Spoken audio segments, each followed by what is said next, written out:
பாரதிய ஜனதா கட்சி மாநில தலைவர் திரு நயனார் நாகேந்திரன் அவர்களே, முன்னாள் தெலுங்கானா ஆளுநர் திருமதி தமிழிசை சவுந்தரராஜன் அவர்களே, BJP state president, MLA and assembly leader அவர்களே, ஸ்ரீ டாக்டர் அரவிந்த் மேனன் அவர்களே, national secretary BJP, doctor Ponguleti Sudhakar Reddy அவர்களே, former MLC, State Co-in-charge of Tamilnadu, Shri Thiru Anil K.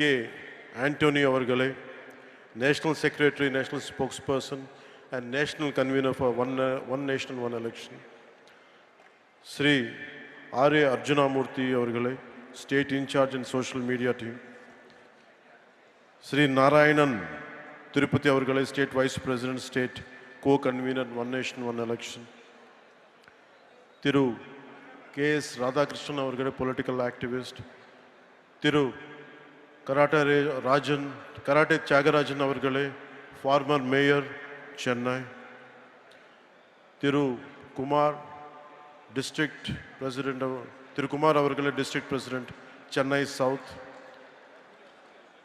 Thiru Chakravarti அவர்களே, Senior Vice President, State BJP, Thiru Amar Prasad Reddy அவர்களே, Tamilnadu State BJP Sports Wing President, Thiru Dr. Kumar Rajendran அவர்களே, President, Archery Association of Tamil Nadu, Thiru Sachikumar Yadav அவர்களே, Honorable Minister of Health for Andhra Pradesh Government,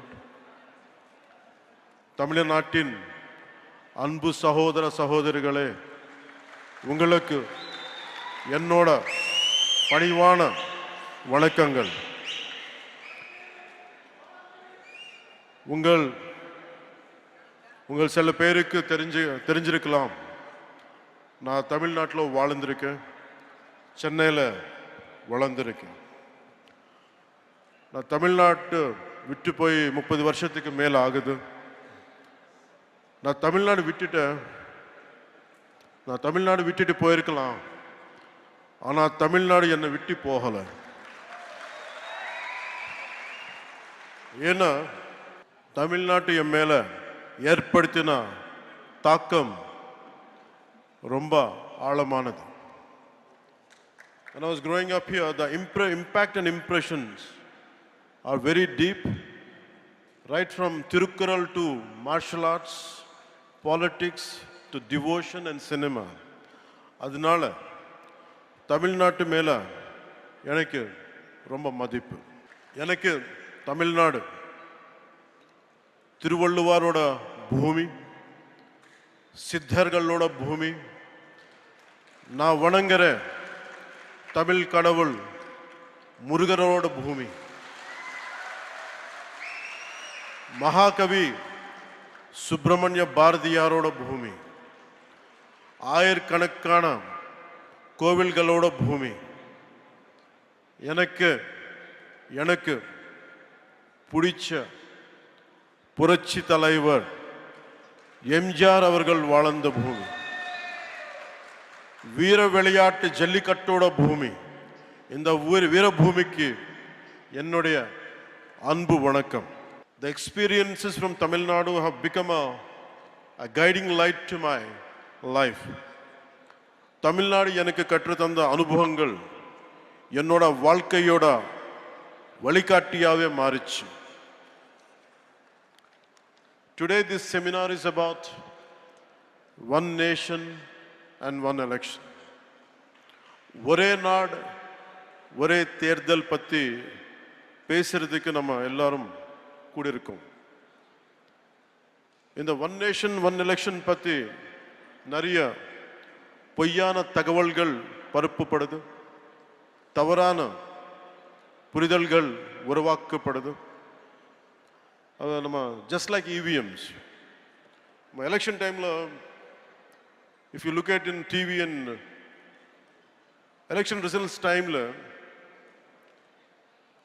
அவர் ஜெயிச்சா EVM super பான்னு சொல்லுவாங்க, அவங்க தோத்தா EVM tamper பண்ணிருக்காங்கன்னு சொல்லுவாங்க.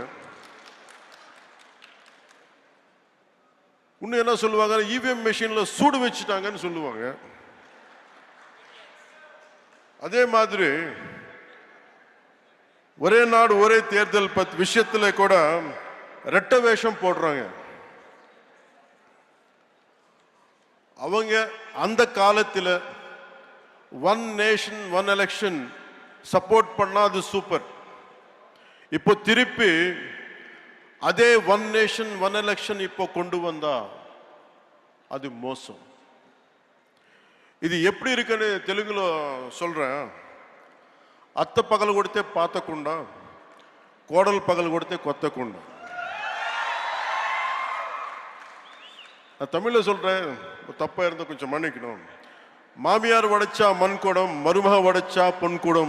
అంటే వాళ్ళు చేస్తే அவங்க பண்ணா ரைட்டு, நம்ம இது முன்னாடி எடுத்துன்னு போனா தப்பு. ஸோ ஒரே நாடு ஒரே தேர்தல் இந்தியாவுக்கு புதுசில்லை, நம்ம தமிழ்நாட்டுக்கும் புதுசில்லை. ஃப்ரம் 1952 to 1967 வரைக்கும் நாட்டோட ஃபர்ஸ்ட் எலெக்ஷன்ல இருந்து அடுத்த 2 decades it was always simultaneous elections, assembly and parliament. When the cycle was broken, simultaneous இருக்கணும்னு இன்சிஸ்ட் பண்ணது வேற யாரோ இல்லை, அன்னைக்கு சீஃப் மினிஸ்டர் கலைஞர் கருணாநிதி அவர்கள். And he is the one who insisted. He is the one who wanted this to happen. And today the sad part is they are opposing it. One election is not an untested theory, but rather a return to a system that our country successfully implemented in its formative years. This was when we just got freedom. In the most difficult early decades, our Bharat, நம்ம நாட்டு demonstrated a remarkable unity, irrespective of parties, and administrative capability by holding largely a synchronized elections for nearly 2 decades. Today, whoever is opposing the one nation, one election should go and read Kalyan Karunanidhi's argument in Nenjikku Needhi in favor of simultaneous elections.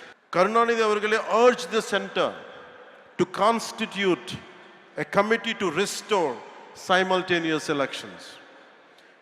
That's what exactly is being done today. National leadership is implementing the vision of none other than Kalyan Karunanidhi avargal. His dream, his thought. And it is strange and bizarre. We are trying to implement Ayya Muttavel Karunanidhi's proposal. And it is strange and bizarre.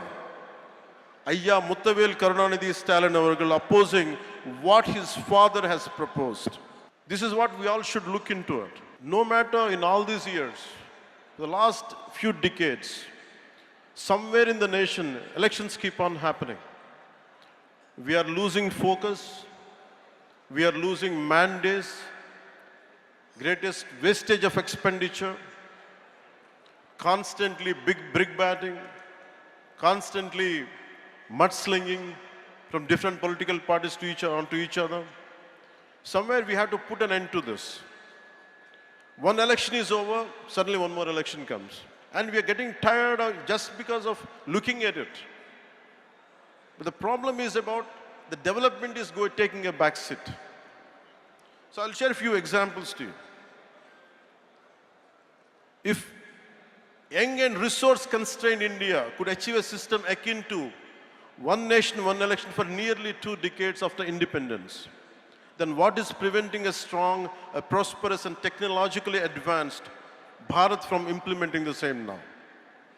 What obstacles stand in the way of embracing a system that promises greater stability, reduced expenditure, and a more focused approach to governance?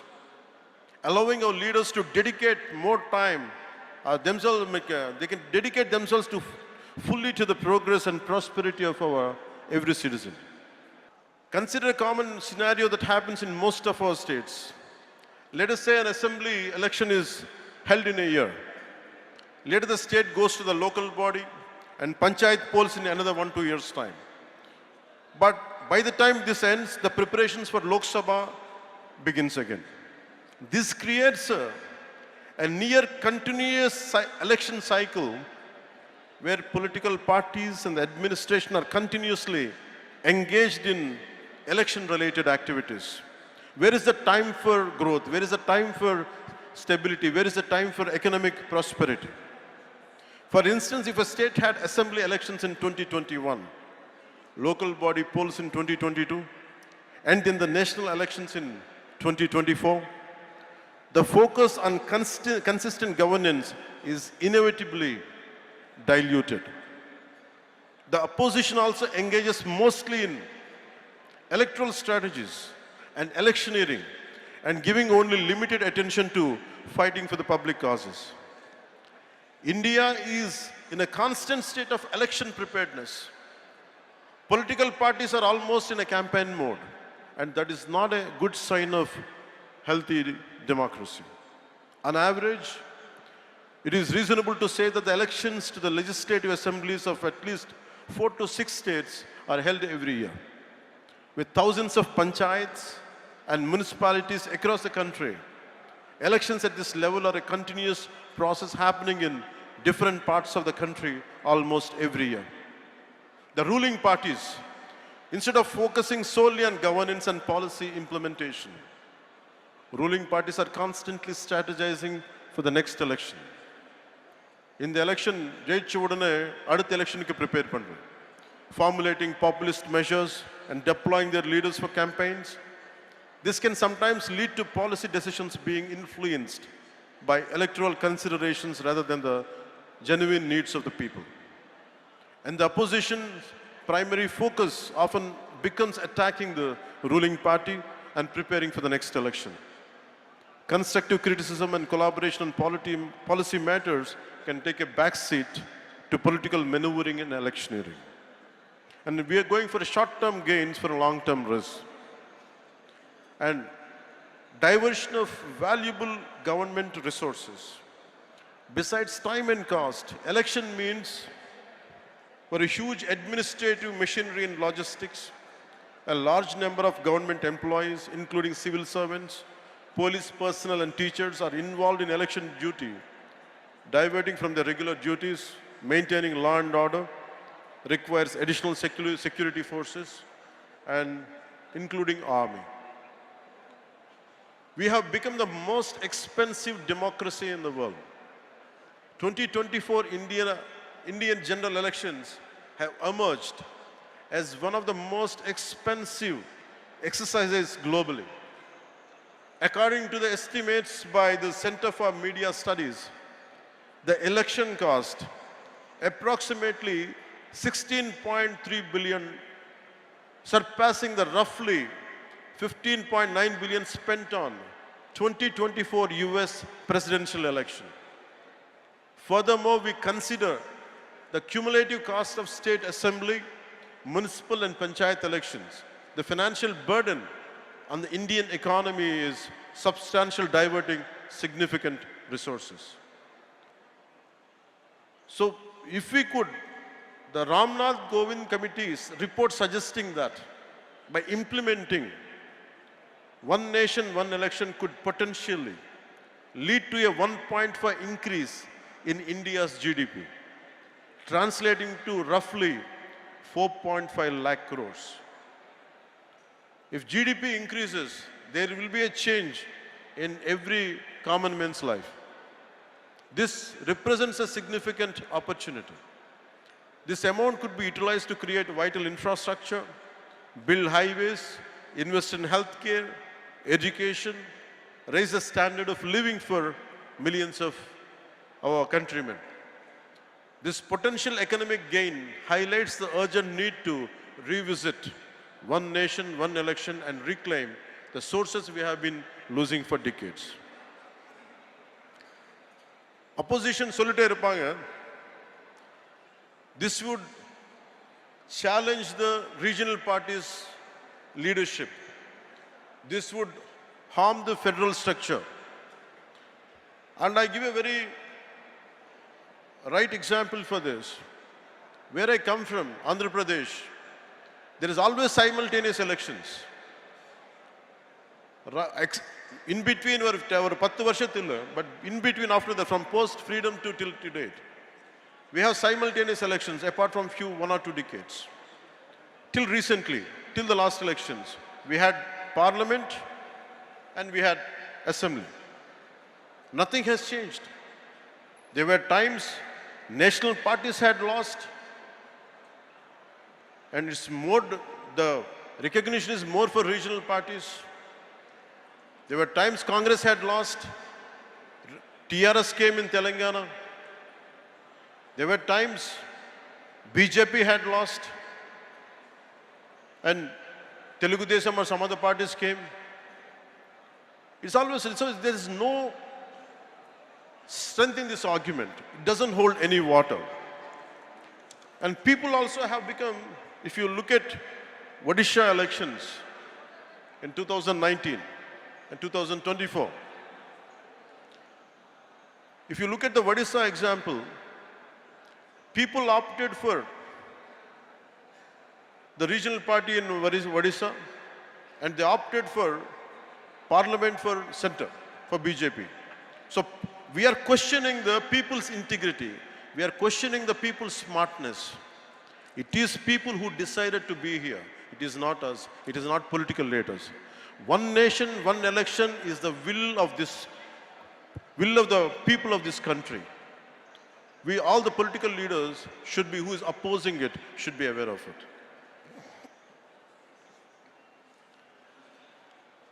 DMK and India Alliance and their partners argue one nation, one election is anti-federalism. If it is really so, why did Kalaignar Karunanidhi Avargal has supported it, whom they look upon him as a fighter for federal rights, and he did not see it as an anti-federalism? They agree that the simultaneous poll will benefit national parties, not regional parties. And I have told you the examples. In Odisha it was different. In Telangana it was different. And BJP didn't gain there. So that argument doesn't hold any water. I request Honorable Chief Minister Thiru Stalin Avargale to revisit your resolution opposing one nation and one election. I request you to consider its potential to strengthen India's democratic framework by enhancing the efficiency of governance, optimizing resource allocation, and fostering national cohesion. While addressing Tamilnadu's valid concerns, I am from South. I understand each and every aspect. அது Hindi imposition இருக்கலாம், ஒரு language பற்றி இருக்கலாம், one nation one election பற்றி இருக்கலாம். If there are concerns for DMK, I'm also a regional party. I'm not a national party. And I'm able to gain the foothold. In 2019, I went alone. So political stability and having a solid foothold is different. Our individual agendas should not hamper the growth of people. You should create the stability for the people, not instability. I request Honorable Chief Minister Thiru Stalin Avargale to look into his call. And we promise you, while addressing Tamil Nadu's valid concerns about federalism, state autonomy, and logical feasibility through inclusive dialogue. ஏதாவது பிடிக்கலன்னா நம்ம உட்கார்ந்து பேசிக்கலாம்ல. And we will see, we have enough robust constitutional safeguards out there and a phased implementation approach that respects India's diverse regional entities. And I request Honorable Stalin Avargal to look into it, to reconsider, and let this policy he should be able to support and take it forward. In short, I can say, ஒரே நாடு ஒரே தேர்தல் இது அரசியல் சீர்திருத்தம் மட்டுமில்லை, இது ஒரு பொருளாதார சீர்திருத்தம், இது ஒரு நிர்வாக சீர்திருத்தம், இது ஒரு ஆட்சி சீர்திருத்தம் கூட. முக்கியமா நம்ம நாட்டுக்கு, நம்ம தமிழ்நாட்டுக்கு தேவையான சீர்திருத்தம். ஒரே நாடு ஒரே தேர்தல் காலத்தின் கட்டாயம். Let us unite as Indians. ஒரே நாடு ஒரே தேர்தல் ஏற்றுக்கொள்வோம். வாழ்க பாரதம், வளர்க தமிழ்நாடு. நன்றி, వణకం. మా వీడియో మీకు నచ్చినట్లయితే please like, share and subscribe.